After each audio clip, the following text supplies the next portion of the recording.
Our last presenter tonight, that's Lisa Butler. Before we hear about this fabulous idea that sounds like it's, at the right time in the right place, why don't we hear a bit about yourself? You live locally? Yes, I'm born and bred here. Born at Gosford Hospital, 1965, long time ago.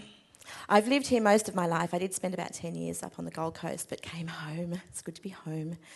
I'm a non-performing songwriter. Most people don't even know that non-performing songwriters exist. That's why I didn't perform the song tonight. I let you hear it through a PA. Not all singers write songs, and not all songwriters sing. In Australia, over the years, the norm has been for recording companies to sign up singer-songwriters, mainly because it's cheaper. You pay one person instead of two. And for a long time, non-performing songwriters really haven't had much of a go, career-wise, here in this country. A lot of them end up in the US. But with the advent of shows like Australian Idol, Australia's Got Talent, other talent quests around the place, suddenly we have this wonderful influx of fabulous young singers, but they can't write. And they need people like me to help them write beautiful songs to suit them. So that's where non-performing songwriters come in. That's what I do. Well, that's the aim anyway. I haven't quite got to that level yet. Still trying to get there. Sounds pretty good so far. So, Lisa, what happened about a year ago? Actually, it was nearly 2 years ago.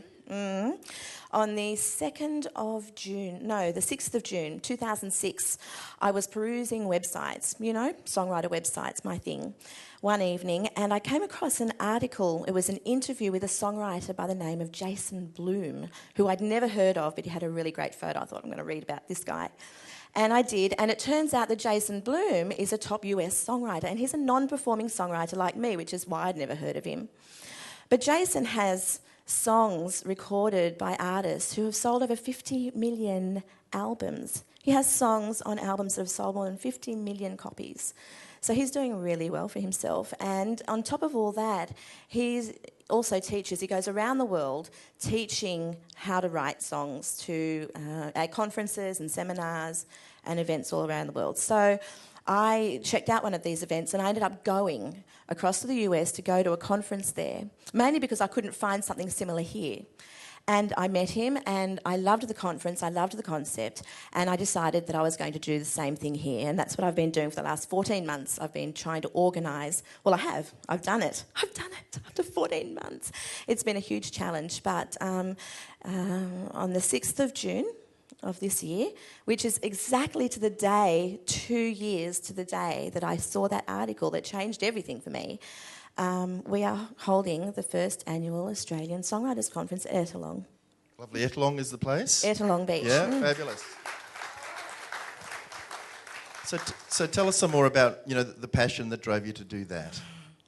I think passion is something that we all have. We just need to find an outlet for it. And I was really lucky because as a young girl, I wrote a lot of poetry, and I still write poetry today.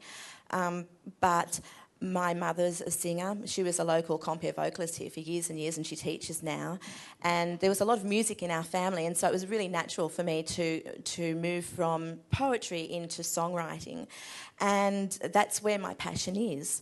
I did sing for a little while when I was younger, and I love to sing. I will tell you, I love to sing. I certainly haven't got the talent of these two girls.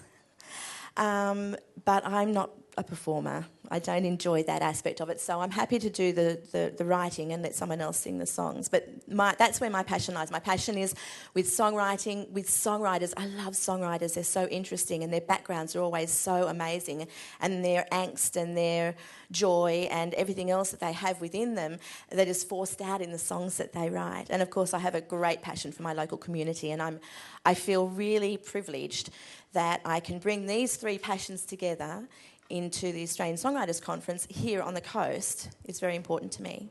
Fabulous. And this concept is fairly common, you were saying, in the United States, for example. It's actually really common in the US. The idea of having, 3 to 5 day long events just for songwriters.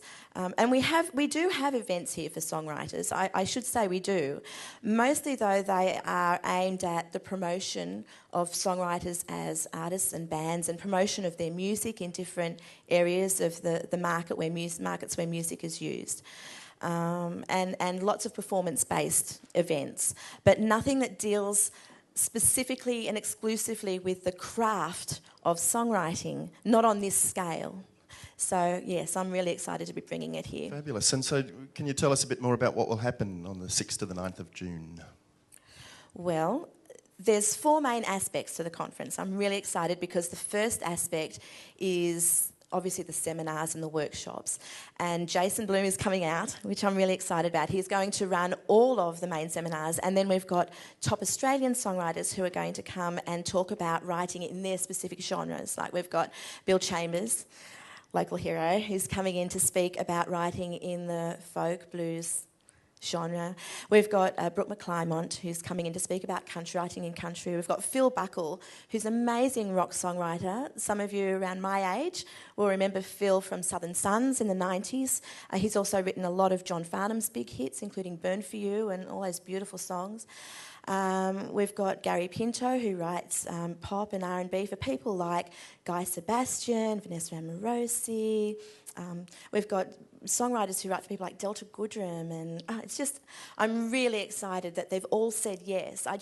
I made contact with them through various avenues, and I told them what I was doing, and they were like, yes, we'll do it. And that's the most exciting aspect of it, is that all these people are going to come and generously share their time and knowledge for the whole weekend. The other main aspect of it is the song pitching, which is really exciting.